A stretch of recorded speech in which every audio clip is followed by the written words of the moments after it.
रावण की भविष्यवाणियां जो कलयुग में सच हो रहे हैं। रावण ने वो कौन सी भविष्यवाणियां की थी जो आज कलयुग में सच हो रही है। रावण एक ज्ञानी ब्राह्मण था, मगर उसके कार्यों, आचार विचारों के कारण हम उसे एक अधर्मी मानते हैं। रावण ने त्रेता युग में रहते ही कलयुग में घटित होने वाली की घटनाओं का रावण संहिता में वर्णन कर दिया था। इन्हीं भविष्यवाणियों में से घटित कलयुग में घटित होने वाली कुछ भविष्यवाणियां हैं।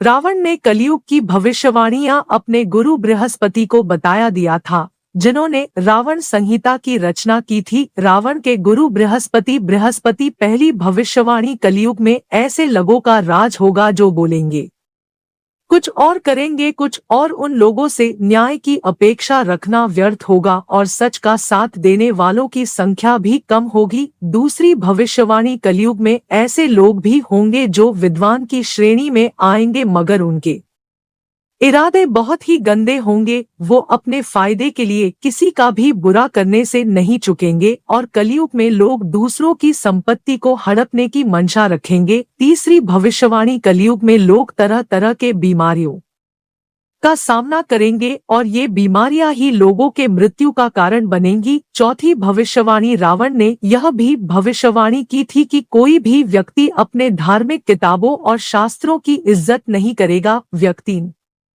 खुद भगवान की आराधना करेगा और न ही किसी को करने देगा। कलयुग में यह प्रयास किया जाएगा कि कोई भी पूजा पाठ न हो, पर कुछ ऐसे लोग भी रहेंगे जो भगवान का निशान मिटने नहीं देंगे। पांचवी भविष्यवाणी कलयुग में मनुष्य की बुद्धि कम होगी और समय के साथ साथ यह और कम होती रहेगी। ऐसा समय भी आएगा जब मनुष्य के पतन को कोई भी नहीं रोक पाएगा। इस पतन को न धन से रोका जा सकेगा, न ही किसी प्रकार के यश से। उस समय केवल भक्ति से ही इस पतन को रोका जा सकेगा। छठी भविष्यवाणी कलयुग में अमीरों के पास पैसा होने के बावजूद आमिर किसी गरीब की मदद नहीं करेगा और गरीब की अगर मदद कर भी दे तो उसका प्रचार प्रसार करेगा। सातवीं भविष्यवाणी कलयुग में हर रिश्ता स्वार्थ का हो जाएगा। यह वह समय होगा जब लोग एक दूसरे का हाल तक नहीं पूछेगा, भाई भाई के रिश्ते की कदर भी नहीं रहेगी और जरूरत पड़ने पर एक दूसरे की जान लेने से भी नहीं